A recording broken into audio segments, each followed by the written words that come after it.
कि ममता के आगे तो कुछ नहीं आ सकता। जिससे हमारा खून का रिश्ता होता है उसके आगे तो और कोई नहीं आ सकता। इस दुनिया में माता पिता का स्थान और कोई नहीं ले सकता है।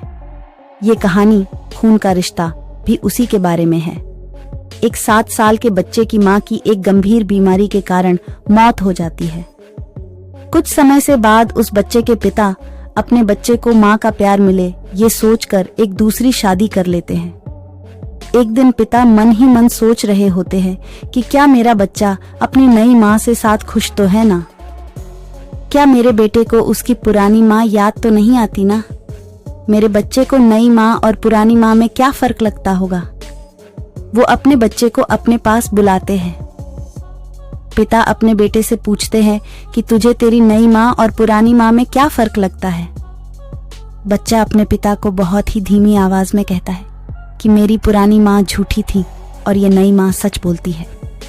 बच्चे का जवाब सुनकर उसके पिता हक्के बक्के रह गए। पिता ने बच्चे से पूछा कि जिस मां ने तुझे जन्म दिया और पाल पोष करके इतना बड़ा किया, वह मां तुझे झूठी और ये कल की आई हुई औरत तुझे सच्ची कैसे लगती है?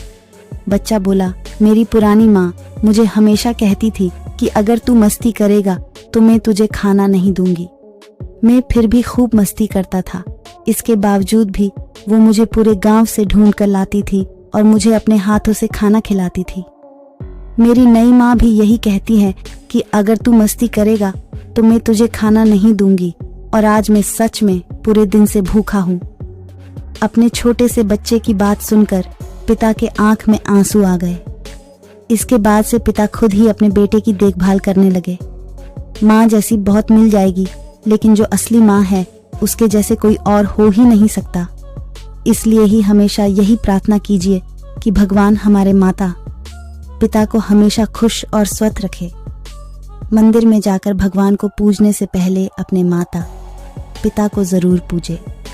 हमारी असली माँ का स्थान और कोई नहीं ले सकता, चाहे वो कितनी भी कोशिश क्यों ना कर ले। माँ तो माँ होती है और हमारे खून के रिश्ते की बराबरी कोई नहीं कर सकता। आपके क्या विचार है इसके बारे में? मुझे कमेंट में जरूर बताना।